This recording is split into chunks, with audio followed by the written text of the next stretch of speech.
children. Welcome back. Thank you for staying with us. This is our panel discussion on the Roving Caregivers program. It's a pleasure to have you with us as we all try to learn more about the need and impact of early childhood education and stimulation on the development of our human capital.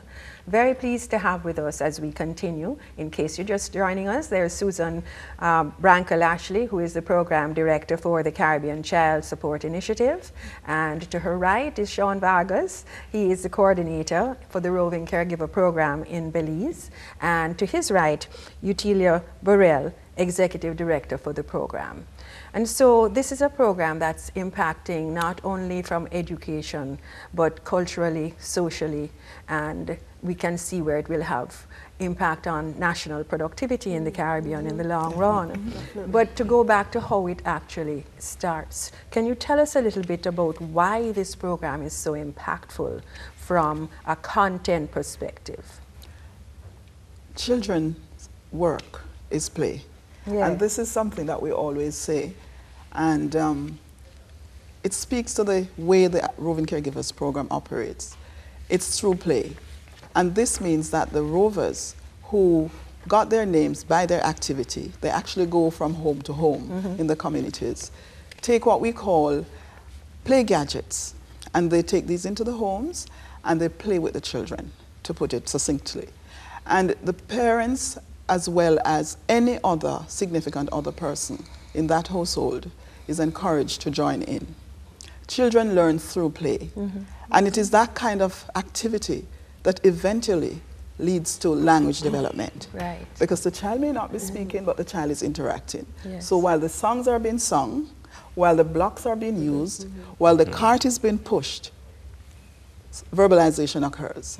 So you sing a song, hello, how are you? You're teaching the courtesy skills. Then why you didn't sing it?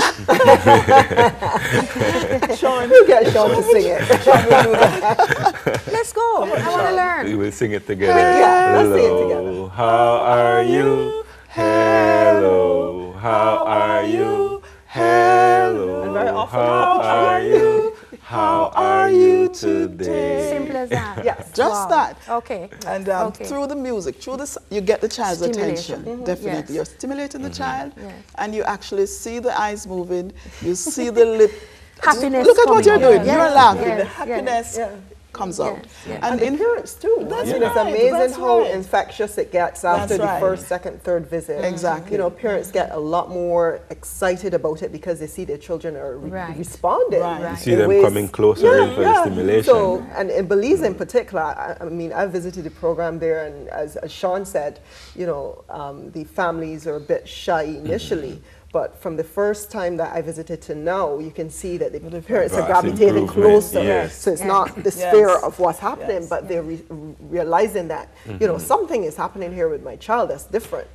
Even in terms of doing the hand movement and the puppet, they are now doing that, which really shows great growth, no? Yeah. Yes. As we know, music is an international language. Yes. And even though certain things may be interpreted differently in each country based on its culture, it's the same messages that are passed on. Yes. So the smile is the same, be it in Jamaica, Belize, or in the Eastern Caribbean. The interesting thing about this program, though, is that you have persons, you have educators, you have persons who are in neuroscience, you have persons who are in biopsychosocial development, who are all saying this thing works because it's impacting the entire development perspective of a human being. So true. What I worry about, though, is how do we deal with the cultural penetration that wants to shift us using the little plastic bottles, little bits of thread, the little thread wheels that the children use to make wheels that they put on the carton boxes that become a car,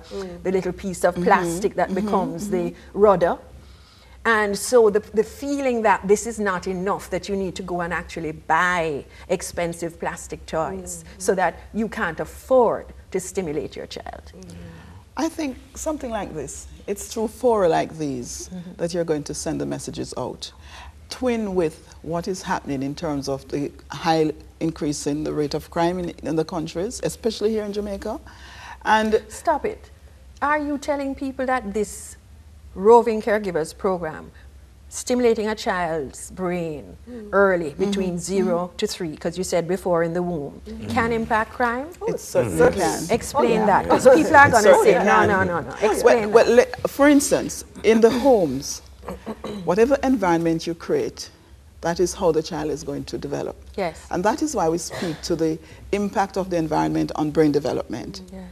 The brain is wired based on what it receives. So if you have a home where you're having just dub music being played, where you have bad word being cussed, then what you're going to have is a brain that is wired in a negative way, as against an environment where you have positiveness, you have love, you have songs being sung, you have the social skills where you hear kind words being exchanged, you have what we call conflict resolutions, activities being done. So it's a total contextual framework. Very contextual. I want to bring Sean in, Utilia, because my time is running on me. You go to some families that really have problems with the least in life. And so part of the developmental pattern of the caregivers program is that you facilitate income generating programs within the family. Tell us how you do that. At this point, our income generation program is pending. We are now working on proposals to get that part implemented. But where it works, what do you do? What happens? Well, some of the other islands like Dominica, for example, where we are working in extremely rural and deprived communities, they have started pig rearing, for example, and goat rearing. They have small farming projects where they would have just donated seeds and cuttings to families. And it's amazing that one goat that is being shared by 4 households can result in some measure of revenue in terms of milk, and then ultimately the sale. Because nutrition is also important to the... So very basic things like that have been introduced into rural settings, and families now are seeing that there's a potential to be self-sufficient rather than dependent on others for handouts. That is important. So this is a holistic approach to educating the child that includes the economic and social and psychological. And I think also the recognition that there are survival issues at the end of the day. So while we can talk about stimulation and the importance of early childhood development when you visit a home, clearly one has to treat with what the fundamentals are within that environment. While I have your attention, Susan, you're covering a very wide geographical area. How do you maintain quality? Quality is maintained through the rigor with which we apply to issues of training, for example. That's continuous. So rovers, for example, are trained initially and then over... Is the training centralized or do you train in each territory? In each territory. And the program coordinators and supervisors are responsible for ongoing training, mentoring, and certainly supervision is a key aspect. So Very isn't that these professionals just go out and we throw caution to the wind. But you know, the coordinators and supervisors play a key role in ensuring that quality is maintained. So Sean, as you're about to leave us at the end of this segment, what would you wish to leave with us as your personal testimony for the RCP program? What I've seen from since we implemented a year ago to now is in terms of acceptability, the actual growth. A couple of weeks ago I was in the field and the preschool teacher told me that she knew the children that were a part of RCP at the start of the school the school day in September because they adjusted perfect rather against those that were not a part of the program. And when she told me that, I was happy because like, yes, this is working. We don't have it as the terms of the documented evidence that has been done in the Caribbean. It's there coming from the school, the preschool teacher. So I'm like, yes, we are working, we are doing something. So that's one part that's giving me the courage to go on, continue with the program. Because Belize is a large area. We cover a large area. How many miles are you? Square miles, do you know? 8,867 square miles. So you're going to need a lot of pockets working with this. Well, thank you so much for traveling and for sharing this with us. And it's truly wonderful to have one product, a program that not only delivers developmental results in the extreme for early aged children, 0 to 3. But it also impacts the capacity of parents to parent. It impacts the capacity of a community to be interdependent and to work together and to develop income generating activities for support that will allow them to provide, again, the nourishment, the education, and the stimulation that is required.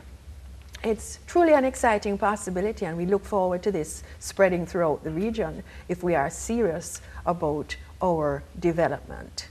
We want to come back, and we hope you'll stay with us. We're going to be talking more next about the actual studies that have been done on the Roving Caregivers Program. We have some data that we want to share with you. Soon come. A picture is worth 1,000 words.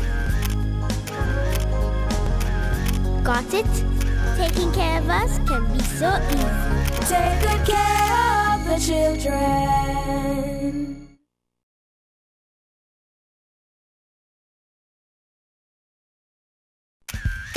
A picture is worth 1,000 words. Got it? Taking care of us